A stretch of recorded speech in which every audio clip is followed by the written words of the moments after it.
Media మిత్రులందరికీ నమస్కారం.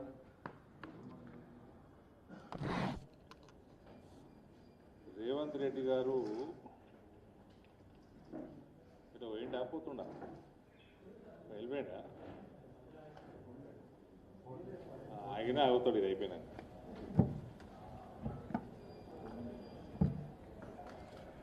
గాలి తిరిగేటప్పుడు ఫుట్బోర్డింగ్ దిగినట్టు దిగగల ఫ్లైట్లకి 25 రోజులు ఉండే మీ పేపర్లలోనే చదివినా నేను. 25 days ఉండే దాన్ని 9 రోజులకు 10 రోజులకు కుదించిండ్రు. ఎందుకు కుదించిండ్రు?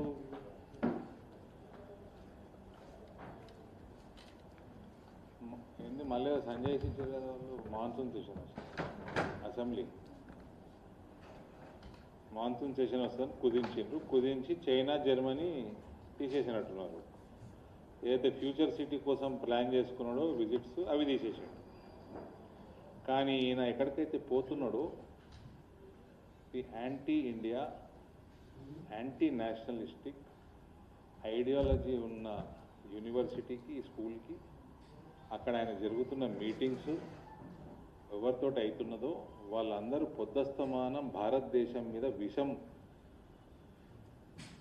కక్కుతున్న వాళ్ళతోటి మీటింగ్ చేసుకుంటానికి పోతున్నాడు ఈయన. ఈయన టూర్ ప్రోగ్రాము గవర్నమెంట్ ఇష్యూ చేసినట్టు ఫస్ట్ మీటింగ్ ఈయనది Blavatnik school of governance, Oxford university.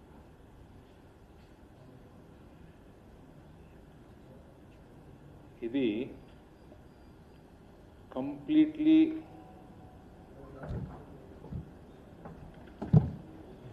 Funded by George Soros.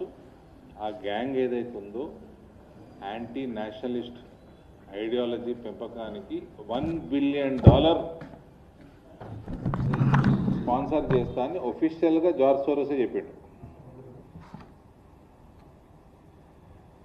దాని తర్వాత వస్తా అక్కడికి Emirates stadium for EPL football presentation. ఈయనకి ఎందుకు ఇస్తున్నాను ఈ ప్రజెంటేషన్? సరే, అది ఆర్సెనల్ మ్యాచ్ ఉంది ఆ రోజు, చూస్తే చూసిండు. ఒకరోజు సాయంత్రం ఖాళీగా పెట్టుకుని చెప్పిన తప్పేం లేకుంటుండే. ఈయనకి ఫుట్బాల్ ప్రజెంటేషన్ ఈయనకి ఏమొస్తుంది, ఏం ప్రజెంటేషన్ ఇస్తారు? తప్పేం లేదు. ఒకరోజు రిలాక్సింగ్ ట్రావెల్ చేసి వచ్చిండు, రిలాక్స్ అవుతా అంటే. తర్వాత Cambridge team, interaction with Cambridge team and what subject ఏంది, వ్యవహారం ఏంది తెలియదు.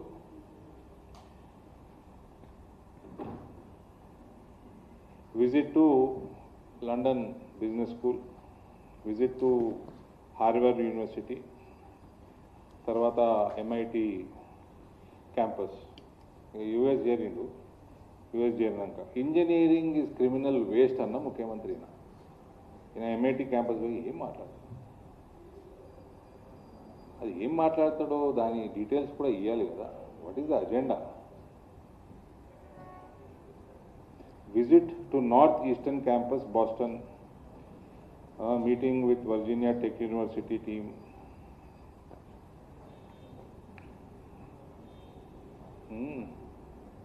జస్ట్ ఇమాజినింగ్, ఏ రాష్ట్రానికైతే ముఖ్యమంత్రి అయినా ఆ రాష్ట్ర జాగ్రఫీ తెలియనోడు, ఇంజనీరింగ్ క్రిమినల్ వేస్ట్ అన్నోడు పోయి ఏం మాట్లాడతాడు అని నాకు జస్ట్ ఇమాజిన్ చేసి నవ్వుతా ఉంది.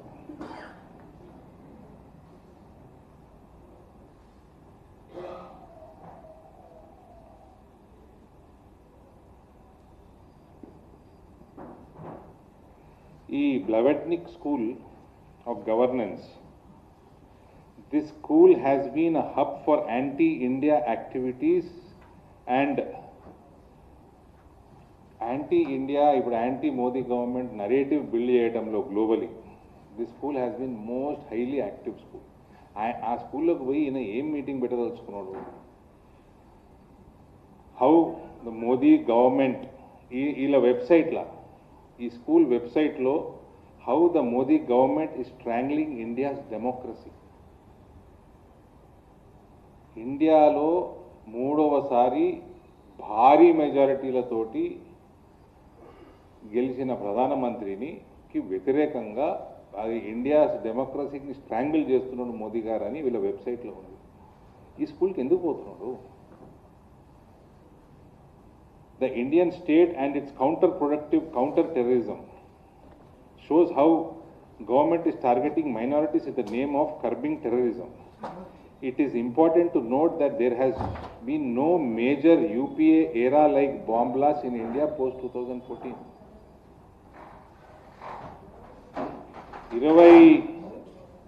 2004 నుంచి 2014 వరకు 27 సీరియల్ బాంబ్ బ్లాస్ట్ అయినాయండి ఇండియాలో. 1100 అమాయక భారతీయులు చనిపోయిన బాంబ్ బ్లాస్ట్లలో 27. ఇది ఒక్కటన్నా 2014 తర్వాత ఒక సీరియల్ బాంబ్ బ్లాస్ట్ అయిందా?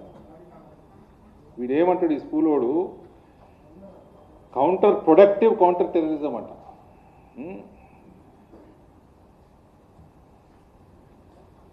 అంటే ఎంత విషం కక్కుతున్నారు మోదీ గారి ప్రభుత్వం మీద, భారతదేశం మీద. భారతదేశంలో శాంతి భద్రతలు పటిష్టంగా ఉంటే వీళ్ళకి నిద్ర పడతలేదు. అటువంటి స్కూల్కి ఎందుకు పోతున్నాయినా? One article called upon the international community to work through NGOs and civil society organizations to pressure the government. Pressure దేని మీద? యాంటీ సిఏఏ ప్రొటెస్ట్లకి వీళ్ళు ఫండింగ్ చేశారు. ఈ టీం అంతా, ఈ బ్యాచ్ అంతా అన్ని చూపిస్తాం మీకు. భారతదేశం యొక్క సావరెనిటీకి వ్యతిరేకంగా, ఇంటిగ్రిటీకి వ్యతిరేకంగా ఫండింగ్ చేసుకుంటూ అటువంటి ఆర్గనైజేషన్స్కి నడిపిస్తున్న స్కూలు ఆ యాజమాన్యం. ఎందుకు పోతున్నాడు ఆడికి? The school also prominently promoted a Kashmiri scholar named Mirza Sahib Beg, who has described the 2019 constitutional changes concerning Jammu and Kashmir as a forcible merger with India. Abrogation of Article 370 కి వ్యతిరేకంగా ఈ school విపరీతంగా publicity చేసింది. దేనికోసం పోతున్నాడు? ఇది agenda అయింది ఆ స్కూల్లో మాట్లాడే ఫస్ట్ మీటింగ్ అదే. One of the major funders of Blavatnik School of Governance is Open Society Foundations, which is George Soros Foundation. This is the same organization which was put off MHA's watch list for its funding mechanism. క్లియర్గా భారతదేశ వ్యతిరేక శక్తులతోటి meeting చేయడానికి రేవంత్ ఎందుకు పోతున్నాడు? మళ్ళీ నేను ఇది allegation చేస్తలేను, ఇవన్నీ ఇగో నేషనల్ మీడియాలో వచ్చిన కథనాలు అన్నీ చూపిస్తాను మీకు. మళ్ళా కలుదాయిన కోతులకి ఎగరకుర్రి కొందరు Revanth చెంచారు. This foundation was launched particularly with India specific funding. ఇండియాలో కేయాస్ క్రియేట్ చేయాలని ఒక పర్టికులర్ పని మీద ఫండింగ్ 2014 పిఎం మోదీ గారు ప్రధానమంత్రి అయినప్పటి నుంచి కేవలం కేయాస్ క్రియేట్ చేయడానికి ఫండింగ్ చేస్తూ ఉన్నారు ఈ ఆర్గనైజేషన్కి. వీటి గురించి ప్రాపగేట్ చేసే లాయర్లని, యాక్టివిస్టులని, media, anti India, anti Modi propaganda చేయడానికి వాళ్ళందరికీ కూడా ఈ ఫండింగ్ చేస్తారు. ఇవన్నీ ఈ స్కూల్కి సంబంధించిన ఆర్గనైజేషన్స్.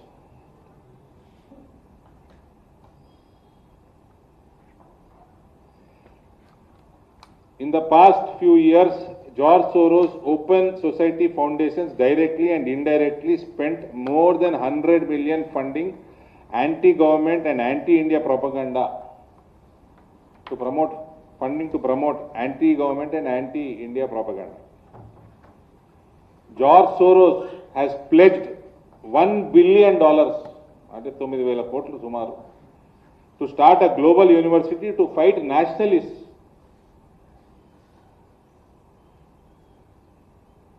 సో ఈ బ్యాచ్ అందరినీ ఎందుకు కలుస్తున్నాడు?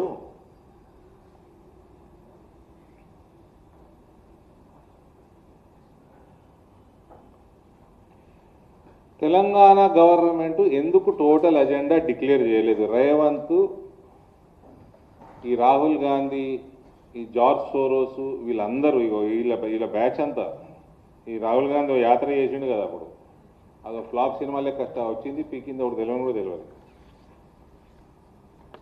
ఈ రౌండ్ ఆఫ్ చేసిన పక్కకి. George Soros aide walked into Bharat Jodo joint anti CAA protest BJP. ఆ రోజు headline.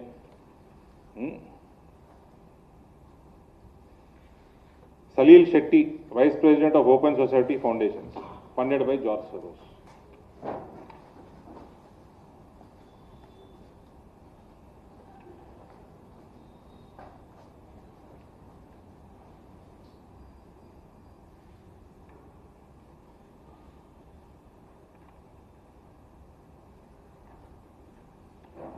Anjali Bharadwaj and Shabana Azmi, funded by Ford, Soros and Deep State, spotted at Delhi protest.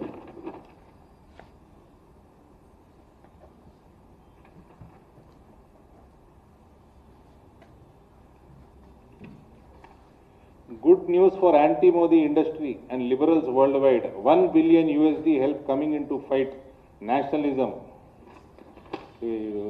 Soros. వీడు ఇంకా పోయే కాలం దగ్గరకు వచ్చింది, ఇంకా బుద్ధి రాలేదు. రేపో మాపో పోయేటట్టే ఉంది ఆ ముఖం చూస్తాడు.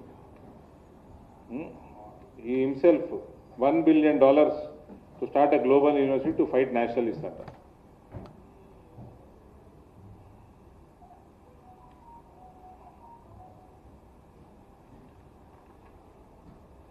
Trouble for Harsh Mander, video of an Harsh Mander, a video of an inflammatory speech delivered by him during anti-CAA protest shown to Supreme Court judges. A viral video of a speech delivered by activist Harsh Mandar, a former member of Sonia Gandhi's UPA era National Advisory Council, has landed him into trouble with the highest court of the land. In an inflammatory speech caught on tape, Mandar is seen and heard inciting the mob of anti-CAA protesters in Jamia by saying that the future of the country will not be decided either at the Supreme Court or the Parliament. But it will be decided on streets of the country. On statement. In the video, Mandar is also seen and heard accusing the Supreme Court of failing to protect humanity and secularism in matters like Ayodhya and Kashmir. And ఎంత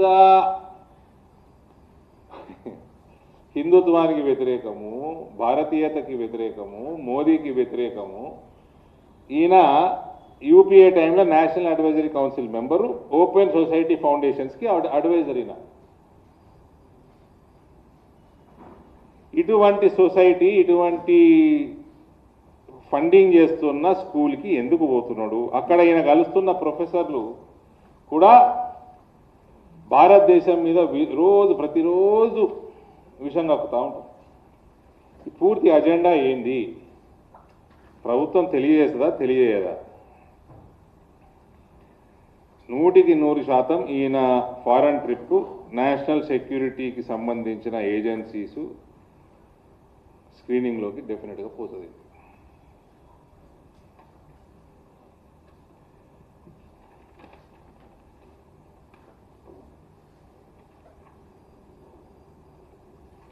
మా demand, ఈయన ప్రతి meeting యొక్క agenda Telangana ప్రజలకి తెలియజేయాల్సిన బాధ్యత తెలంగాణ ప్రభుత్వం వాళ్ళకి బాధ్యత ఉంది. ప్రతి ఒక్కరికి తెలియాలి. మళ్ళీ నిన్ననే అనుకుంటా సుప్రీంకోర్టుకి అమికస్ క్యూరీ రిపోర్ట్ ఇచ్చింది.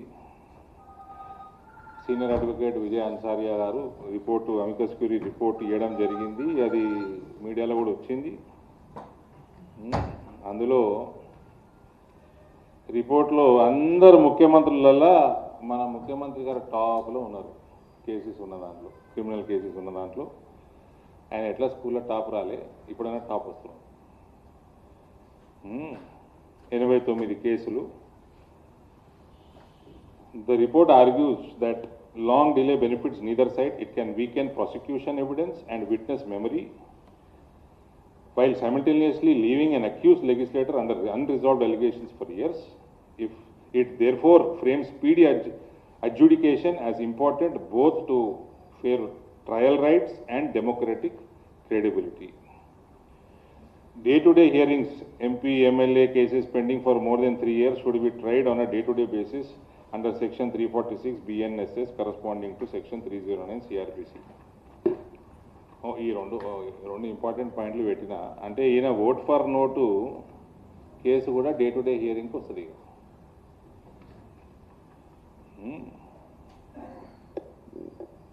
అంతే అన్నట్టు కదా. మా అందరికి చాలా సంతోషం. రేవంత్కి సంతోషం ఉండకపోతే కానీ మా సొంత వాళ్ళకి అన్ని దొంగ కేసులు పెట్టి కేసీఆర్ ఉన్నప్పుడు మా మీద అందులో సగం కొట్టేసినాయి కోర్టులు, ఇంకోటి దగ్గర కొట్టేస్తారు కూడా.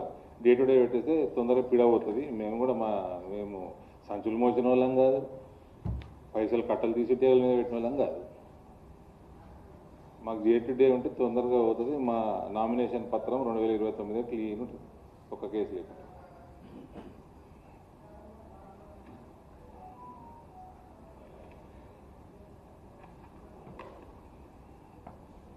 ఈ మధ్య కొన్ని విషయాలు తెలుస్తూ ఉన్నాయి. నేను రాజకీయాలని గత 2.5-3 దశాబ్దాల నుంచి బాగా దగ్గర నుంచి చూసినవని చెప్తా ఉన్నా. బ్యూరోక్రాట్స్కి స్పెషల్లీ ఐపీఎస్లు కావచ్చు, ఐఏఎస్లు కావచ్చు, ప్రత్యేకంగా ఐపీఎస్లకి దయచేసి రాజకీయ నాయకుల వలలో పడకండి. రాజశేఖర రెడ్డి గారి టైంలో అనవసరమైన ప్రెషర్లోకి వచ్చి ఫైళ్ళ మీద సంతకాలు పెట్టి మంచి ఆఫీసర్స్, బ్రిలియంట్ ఆఫీసర్స్ జైలుకు పెట్టారు. Revanth is too small a fellow. He has no stature. Don't fall in his trap. He will not be able to protect your future.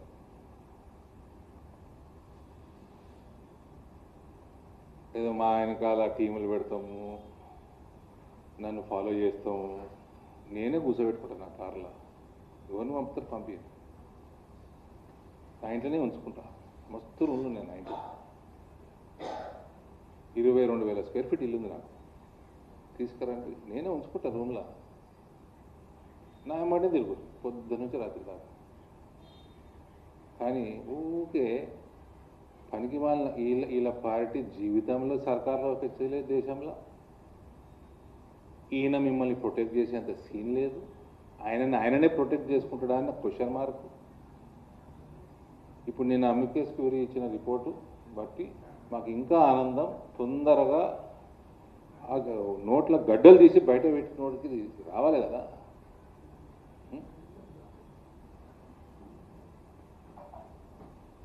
So my advice, subtle advice, kindly refrain from politics. Please do your duty. Don't fall in to immature political hands, more so Revanth's hands. పొట్టోడు సైజే పొట్టోడు కాదు, political కూడా పొట్టోడే. ఇంకోటి నాకు చాలామంది సలహాలు ఇస్తున్నారు, పొట్టోడు అనొద్దని. నేను ఉట్టిగానే అందెవరిని నేను ఉట్టిగానే చాలామంది ఉన్నారు. ఈయన క్యాబినెట్లో మొత్తమంది ఉన్నారు. అన్నా కేసీఆర్ టైంలో కూడా ఆయన కుటుంబాన్ని అన్నాం, కానీ క్యాబినెట్లో అన్నామా? ఎవరైనా ఎమ్మెల్యేలను అన్నామా? ఎవరైనా ఎంపీలను అన్నామా? ఎవరైనా సీనియర్ లీడర్లను అన్నామా? మాజీ వాళ్ళని అమ్మినా? ఎవరికి ఏ భాష అర్థమవుతుందో, ఎవడు ఏ భాష మాట్లాడతాడో ఆ భాషలో మాకు రిప్లై ఇస్తారు. మేము మహాత్మా గాంధీని యాద కదా ఒక చెంపశైలం అంటే ఇంకో చెంపశైలం అయితే దొడకుండా అలవాడు. ఫస్ట్ కోటు తెస్తాడు, ఇప్పుడు అంతటి గిట్టుబాటు ధర తెచ్చిన. నీకు గుండు ఉంది అనుకున్నాగా, నువ్వు రైతులందరూ గుడ్డు కొడతావని మేము అనుకోలేదు. ఇటువంటి గుండుకు బుద్ధి చెప్పాల్సిన బాధ్యత ఉన్నది. ఆయన అంటాడు, నాకున్నది గుండు, నేను రాసిచ్చింది బాండు అని. మీరు ఎవరిని గెలిపించిందా? నాకున్నది గుండు, నేను రాసింది బాండు అంటాడు ఆయన. పసుపు బోటు తెస్తా అని బాండు రాసిచ్చిండు. ఒక గుండు ఆయన మీకు బాండు పేపర్ రాసిచ్చాడు. ఈ గుండును పార్లమెంట్ మీరు పంపించారు. ఇప్పుడు మళ్ళా గుండును గెలిపించండి, నేను మీకు పసుపు బోటు ఇస్తా అంటున్నాడు. దమకలేనోడికి ఆ క్యాంపెయినింగ్కి వచ్చినప్పుడు కూడా 2024 ఎలక్షన్లు గంత పూర్తి తెలియదు. చదువు రాదు పేపర్. అప్పటికి బోర్డు వచ్చింది, అప్పటికి అన్ని వచ్చి అన్ని వచ్చేసినాయి. ప్రధానమంత్రి వచ్చిండు, డిక్లేర్ చేసిండు, బోర్డు ఫామ్ అయింది. వచ్చి బోర్డు రాలి మళ్ళీ తీస్తా మళ్ళీ గెలిపిరు అంటుండు. అప్పటికి వచ్చేసింది. ఊకే సలహాలు ఇవ్వద్దు. పుట్టోడే చదువు రానోడే. మీకు లాస్ట్ టైం చెప్పిపోయినా, ఎవరైనా నన్ను తెలంగాణ సముద్రం ఒడ్డుకు తీసుకపోండి, 3 దిక్కులు సముద్రం అన్నాడు. ఎవరైనా తీసుకపోరు నన్ను ప్లీజ్.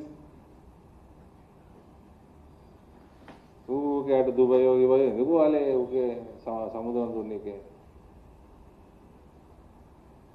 తెలంగాణలో ఉంటే 50 కిలోమీటర్లు దాటితే ఇక్కడికి వెళ్ళి తెలంగాణ బార్డర్ సముద్రం ఉన్నది. తీసుకుపోతారు ఎవరన్నా? ఈయన మళ్ళా నన్ను ఓడగొట్టాలని తిరిగిండు. జీవన్ రెడ్డి గారు ఎవరైతే ఉన్నారో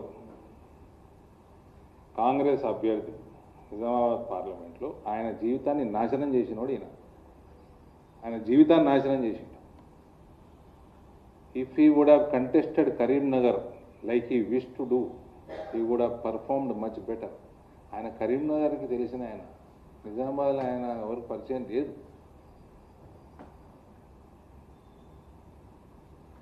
నిజామాబాద్ పార్లమెంట్లో వీళ్ళకి ఎన్నడూ క్యాండిడేట్ లేకుండే లాస్ట్ టైం, నెక్స్ట్ టైం కూడా లేరు.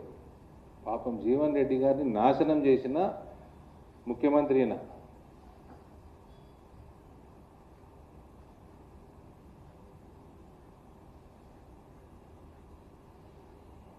నిన్న మొత్తం చూపించారు మీరు, వాళ్ళు తిడుతురు వాళ్ళ పార్టీ వాళ్ళు రేవంత్ రెడ్డి.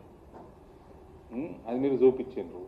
మీరు నాతోటి చెప్పారు, మీరే చెప్పారు నాతోటి.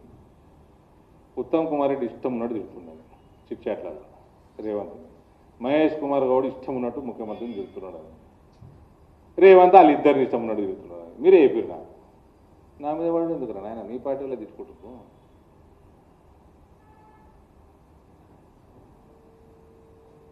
నాకు గుండె ఉన్నది, నువ్వు పొట్టోనివే, ఇది తప్పేంది అను.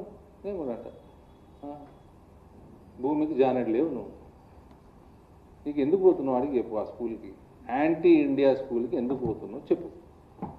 ఏం చేద్దాం తెలంగాణలో నెక్స్ట్ ఎలక్షన్ల లోపల అని పోతున్నావు, దానికి జవాబు ఏంటి?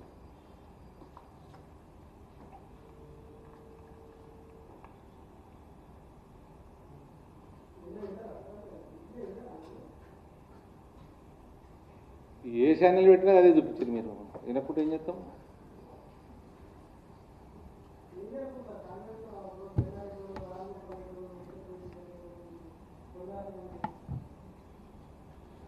నేను మీకు ఏం చెప్పినా మళ్ళీ ఇప్పుడు నేను నిన్న చిట్ చాట్లో చెప్పినా, నిన్ననే కదా మనం కూర్చుంది, ఇప్పుడు ఓపెన్గా చెప్తున్నా. వీళ్ళందరికంటే కాంగ్రెస్ పార్టీ, స్పెషల్లీ ఈ ముఖ్యమంత్రి కంటే నాకు తెలిసి ఎక్కువ. అందుకే చెప్తున్నా ఫుల్ ధీమాతో. 2029లో భారతీయ జనతా పార్టీ ప్రభుత్వంలోకి 100% వస్తుంది, 2/3 మెజారిటీతో.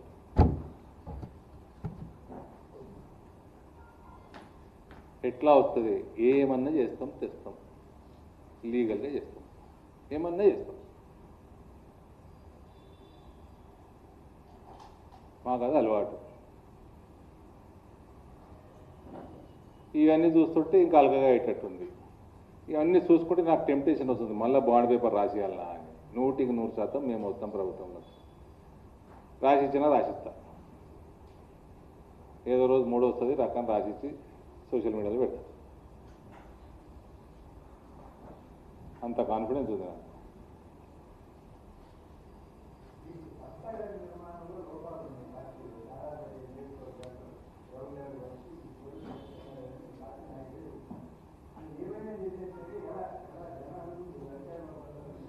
సార్ మేము ఎన్ని రాష్ట్రాలలో ప్రభుత్వంలో ఉన్నాము?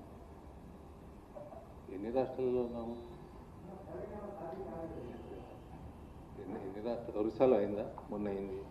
నార్త్ ఈస్ట్లో అయిందా? ఈ మధ్య అయింది. గత దశాబ్దంలో నార్త్ ఈస్ట్ మొత్తం అయింది. 2029లో మీకు డౌట్ ఉంటే బాండ్ పేపర్ మీకు ఇస్తారు, మీ ఇంటికి పంపిస్తారు. సాధ్యం కాలేదు కదా పసుబోడు. ఇవాళ నా రైతులు 24,000 రూపాయలు తీసుకుంటున్నారు క్వింటాల్కి.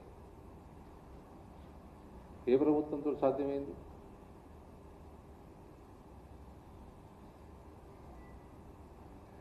2019లో 93,000 ఓట్లు వేసుకుర్రు రైతులు. నేను ఆనాడే చెప్పిన నెక్స్ట్ టైం 93,000 ఓట్లు నాకు వస్తాయి. అది నాకు 2024లో వచ్చుడు కాదు, పర్మనెంట్గా బీజేపీకి వచ్చినాయి ఓట్లు.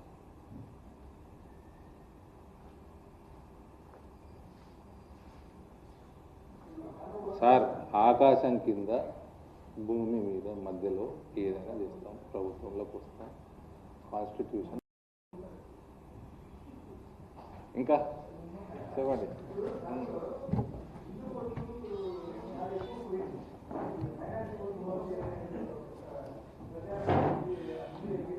మేము చేయలేదు ప్రచారం.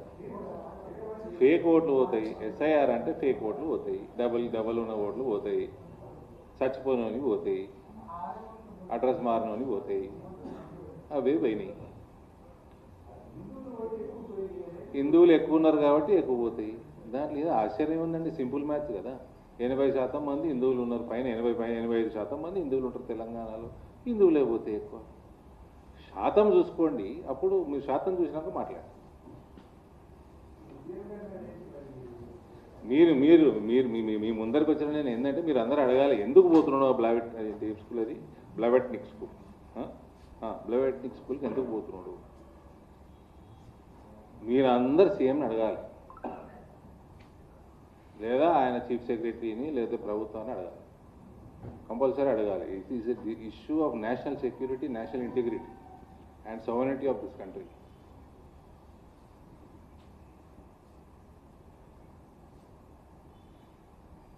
మీ ద్వారా మాకు తెలియజేస్తే మీకు ధన్యవాదాలు చెప్తాను. Anything else?